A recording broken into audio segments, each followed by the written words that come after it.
Welcome to the show. I'm Tosh Taylor. And I'm Jenna Morton, and we are so thrilled that you are joining us because if you are watching, you already know that we are on location, which is one of our favorite things to do.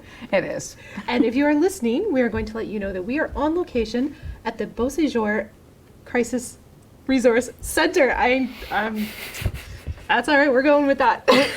we messed her up there before. It's the Beausejour Family Crisis Resource Center, and we are here today talking with an amazing person who really gives everything she has to this center.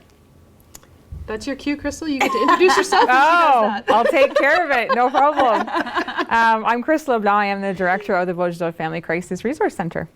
Thank you so much for inviting us into this space.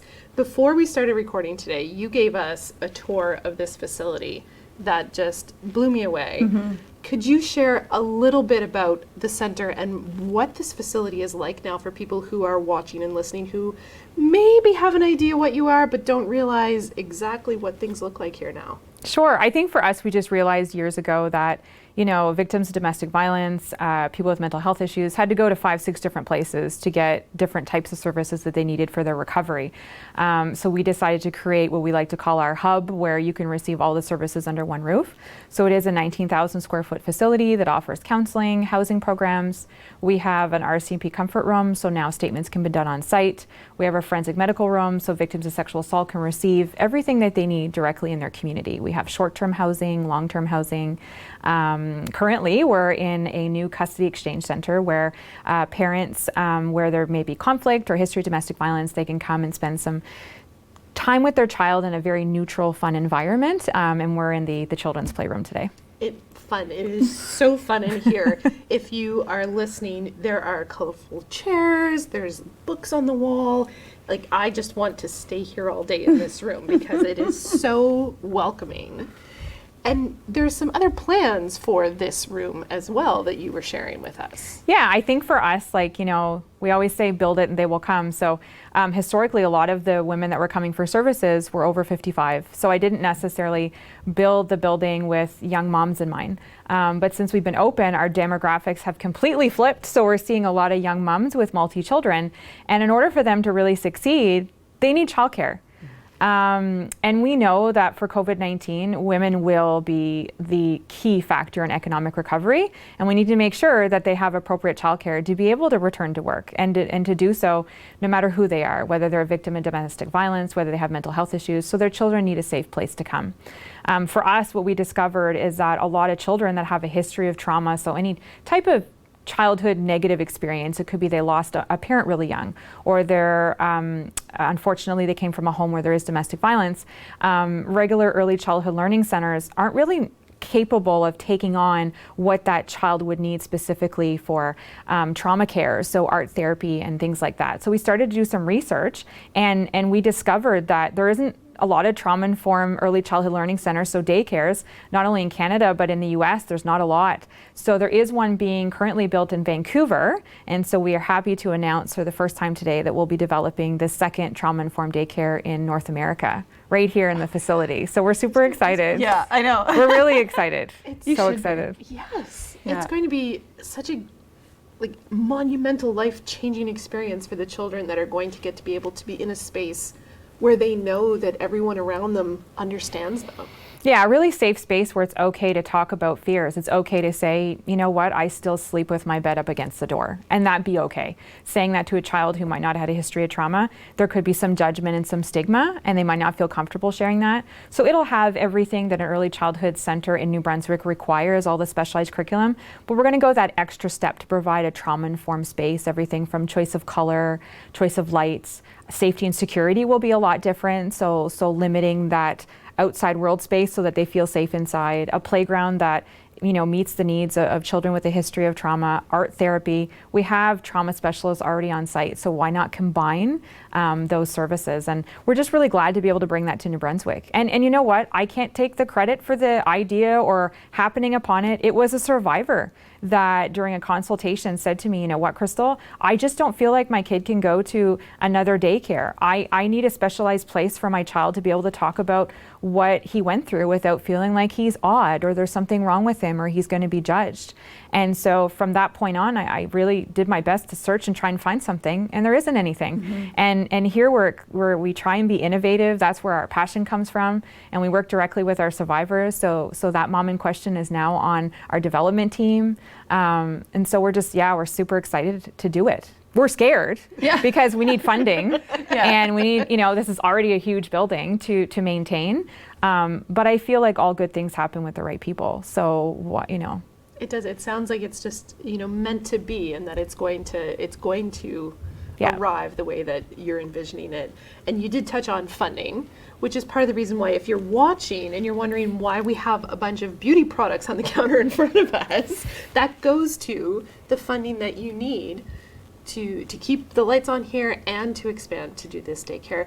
Tell us a little bit about the opportunity people have to help you fund this. So nationally across the country, the Run for Women that is brought to you by the Love You by Shoppers Drug Mart program, they really put women's health first. And one thing that they were talking about is, even with COVID, we needed to still do the event, even though we couldn't get together in person, and as much as it's hard to recreate that amazing feeling to be there with thousands of men and women supporting women's mental health. This is the second year that the event has gone virtual. It is our only fundraiser here at the Beausejour Crisis Center.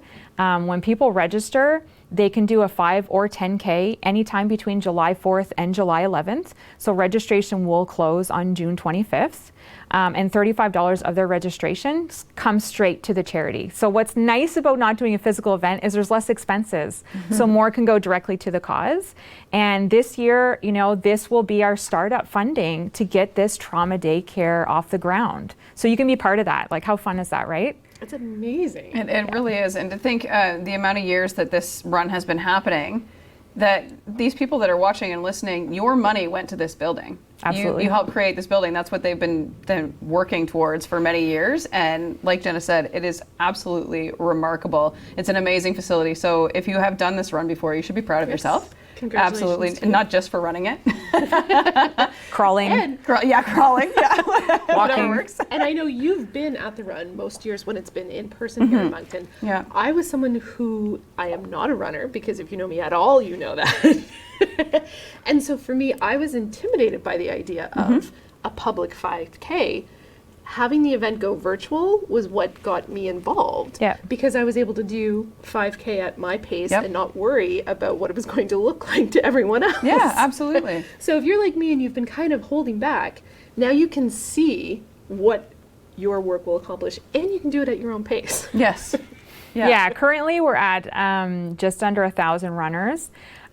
We need to get to 1,500 to be able to, sustain what we're doing and be able to put, some funding aside to start the trauma daycare. And our goal is to raise 125,000. Last year we did 106.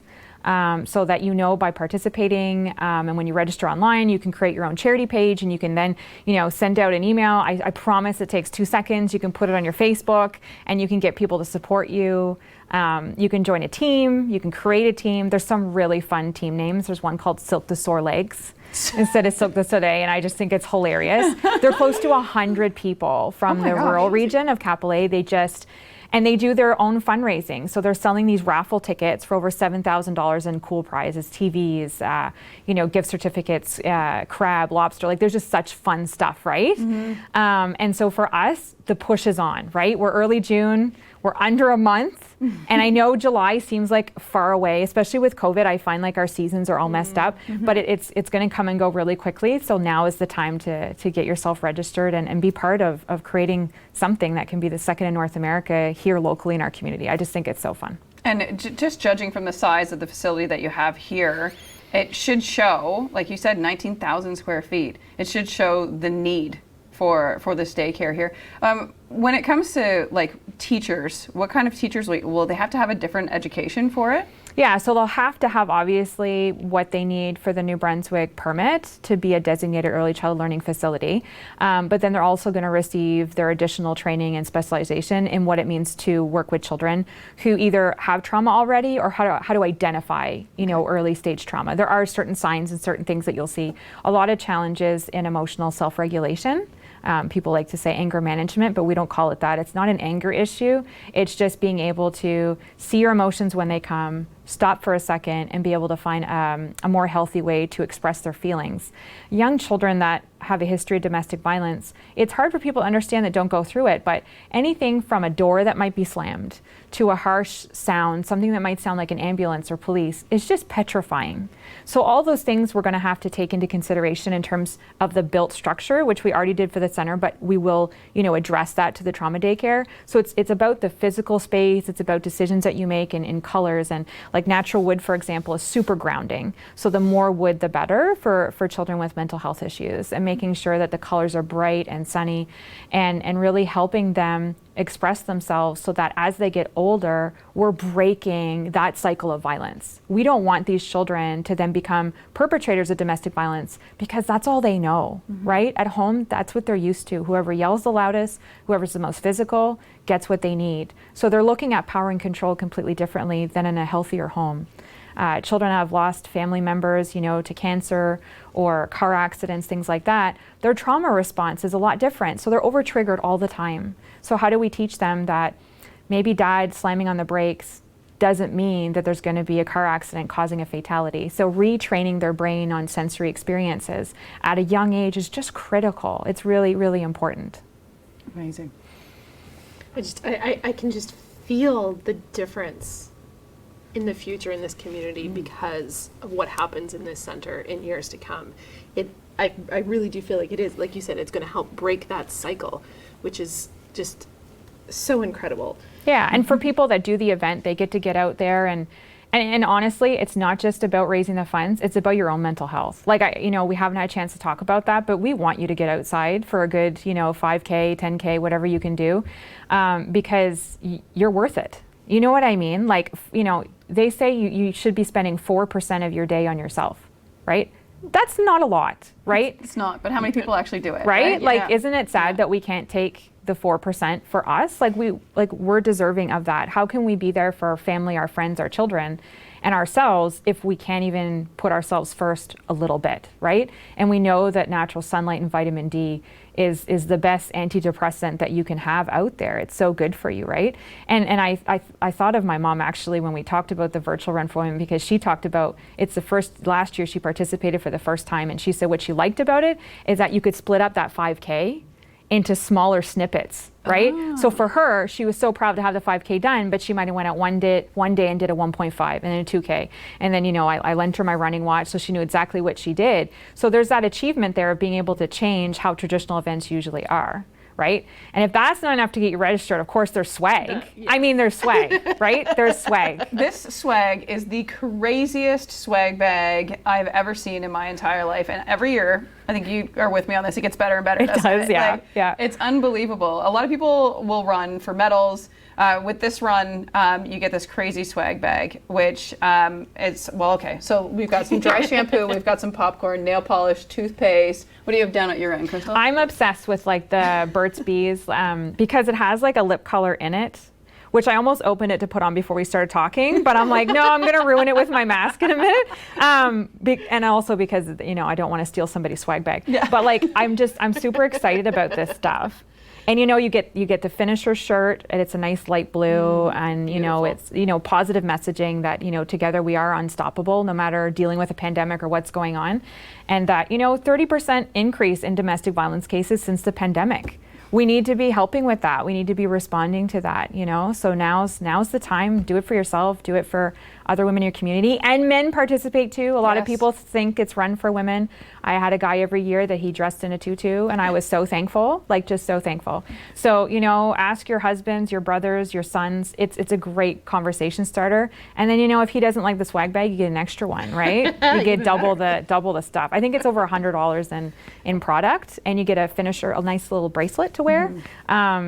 I think it's a win-win. I'm biased, but $35 of your registrations comes right here at the center, and then everything that you fundraise, of course, stays here. Stays local. It's simply incredible. And for the swag bag, there's a stack of coupons here even. If you're looking at the product going, I don't know, that's $100 for this stuff. Trust us, there's this massive stack of coupons here as well as all of this stuff. And I was saying before we started, My husband used most of the products out of my bag last year. I think as many, if not more, than I did, because there were so many great running things. There is, yeah. Yeah, so it was. Yeah.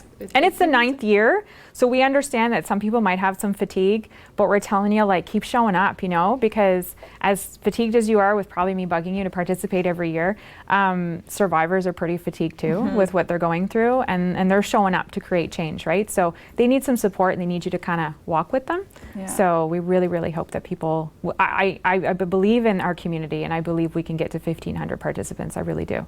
I definitely think we can, especially once they have this understanding of this trauma daycare center that you're going to create that just doesn't exist yet in the world, basically. Yeah. And it's going to be here because we help make it happen. Yeah, absolutely. And hopefully the seeds that we plant now for the first daycare, we can help other facilities that want to do something similar across our province. Like, you know what I mean? And we can grow this, and we can have other children that can access, you know, that type of facility for years to come. And you can do that by registering and joining us. Yeah, I don't think you should. You kind of skirted over the fact that all the money that's raised here stays here. When you join in something that you know is nationwide, you're going to assume that like the money's going back to shoppers, and then shoppers going to like hand it out to everybody else. But no, your money is going to come right back here, which like is one of my favorite things about this entire event. And them being on board with it is that you get the voice of them, but then you get to keep all of the goods from it too. So like that's remarkable. And like Jen is saying, starting virtually is fantastic. And maybe come next year when we can do it again in person, then you can come to the event. Because I promise you, I've been to a bunch of runs. I've hosted a few runs. This, like, just the amazing, like, the feeling and the camaraderie and the people that are there. It's the coolest feeling in the entire world because it's so positive. And powerful. And powerful. Yeah. Yeah. And it's always just such a really great time. And you see people that like I've seen a lot of people get their personal bests on this run just because you're so amped up about it, and there are tons of men that are running it too, like Kristal said. So get them out there, get everybody out there, start this year and be ready for next year. And you don't have to run. Tons of people walk it. I walk. Yeah, I walk. Yeah. They walk and they walk at the event too. You don't have to run there. Well, Yeah. and like you were saying, how your mom did it kind of piecemeal last year. I did somewhat a similar thing because I am not a runner. I'm not even that much of a walker. And so I trained myself. I made myself work up to it, and I would do 1K, you know, a couple days a week, and then I do 2K, and then I did do my 5 all together to have that sense of accomplishment of reaching it for the first time. And yeah, it was so incredible for my mental health to be able to get out there for that chunk of time by myself and walk. And you know, I have a wonderful 1K loop in Salisbury. And it might help you. It might help you keep that routine beyond the event, right? That's the idea. We want you to keep giving yourself that 4% that you deserve. So maybe getting out there and splitting it up, you know, it'll become maybe a routine. So yeah, you guys, everybody deserves it. You know, you guys deserve to get out for 4% of your day. Yeah, come on. Like for everything you do for everybody else, you guys, you're very deserving of it. Well, and I can tell you too that based on my knowledge of someone who doesn't walk overly fast, walking 1K only takes like 25, 30 minutes. Yeah. Pop on one of these podcasts, walk for the length of it, and you're done. Les You've voila. done a K. Yeah. Yeah. That's what we're here for, Yeah, literally. so just like listen to the last 5 episodes in the row, and your walk is done. Yeah. It's perfect. And learn something along the way. Right? You're not just walking, you're also taking something in from the other podcasts, right? So you can also stimulate your mind at the same time. Yeah, that's true. So I want to talk a little bit before we go about when you were giving us the tour, you had mentioned that this facility here is the only one out here, and the closest one's Toronto. So what makes you different from other places? Yeah, so we kind of really try and start by saying yes and reduce like our exclusion criteria, because a lot of women that are victims of domestic violence, they face a lot of barriers and they're told no a lot. And because women statistically leave 7 to 8 times before they leave for good, that time that they actually reach out to you is critical. How they're treated, how they're perceived, if they feel like they're being judged. So for us, it was about reducing restrictions, allowing people, we're a trauma-informed and a harm reduction facility, so allowing a safe space for people who have addiction issues. And it becomes about not us telling them again, you know, stop using. It becomes about them understanding through therapy the impact of using on their lives, right? So we have needle sharp containers in a lot of our bedrooms, having safes so that they can safely lock up their medication when they need to, and really having a hub so that if you're a victim of crime, you can do your RCMP statement here, your forensic medical exam here. You can, if you need clothing, you have our clothing boutique with donations from Second Edition in Moncton. So it provides that everything under one roof. And I know it might sound silly, but when you call places and you're on hold, press 2, press 3, and they got to give your postal code like 10 times, it's annoying. Mm-hmm. So on top of that, you've got the trauma, right? And it just seems like, why is it so hard to get help? So we're trying to reduce that. And just in Ontario, they were a bit more advanced in terms of seeing that they needed a harm reduction approach. So we partnered with some facilities out there to bring back a lot of what was going on out that way and bring it back this way. Mm-hmm. It's too cool.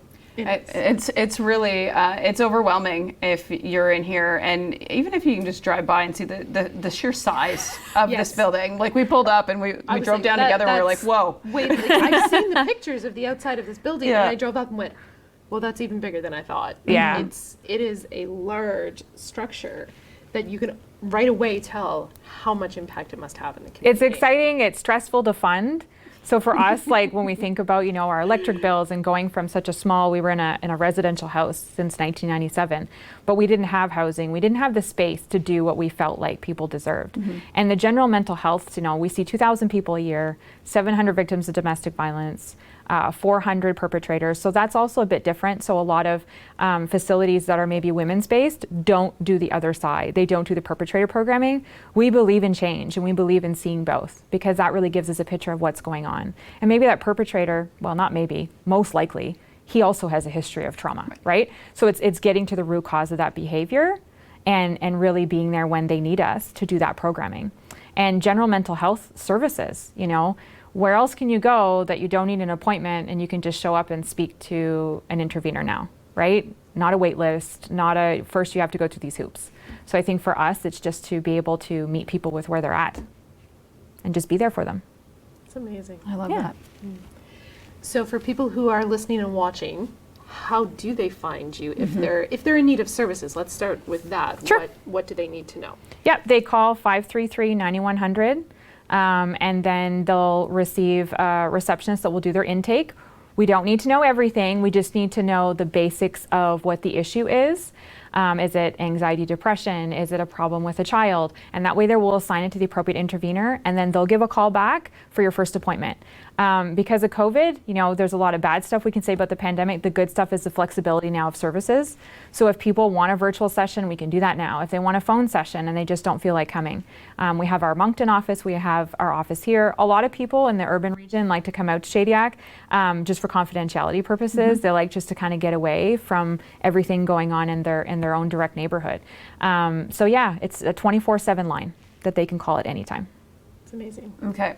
Can we talk about your famous person? She's not really a person. Miss Marielle? Yeah, can we just talk about her for 5 seconds? If people wanted to follow her on social media, can we talk about just how spectacular this dog is? I'm clearly a dog person, but if you're not, she'll steal your heart. Yeah. She is absolutely wonderful. So she is a very special dog too, because like you were telling us, there are very few of them in North America. If people wanted to know more about her, how can they follow her online? Yeah, Marielle's a really fun celebrity. I mean, I'm the one that went to grad school, but at this point, I just do her schedule. You know what I mean? I'm like her receptionist. I'm just a dog schedule. Yeah, but I'm just so proud. I know she's the first courthouse dog in New Brunswick. She's very busy. To learn more about her, you can go to her Facebook page, which is La Belle Marielle. It talks about her training. She's from New York originally, finished her training at the Lions Foundation of Dog Guides in Oakville, Ontario, and she's been working with us since April of 2019. She's wonderful. She is, and we'll have the links for all of that in the show notes, as well as links to register for the run, because you know that you're going to go do that now. Right now. Yep. Right now. It closes June 25th. You need to register so I can get you your t-shirt, your swag. You want Please all this help stuff, me. and then you want to get all your friends to join you, because that's what this is all about. So we are going to get to that number that you need. 1,500, we can do it. We're close to 1,000. We can get there. Okay, We're so do it. You can find counting on you. You can find all that stuff in the show notes below. Thank you for watching. Thank you for listening, and we'll see you next week.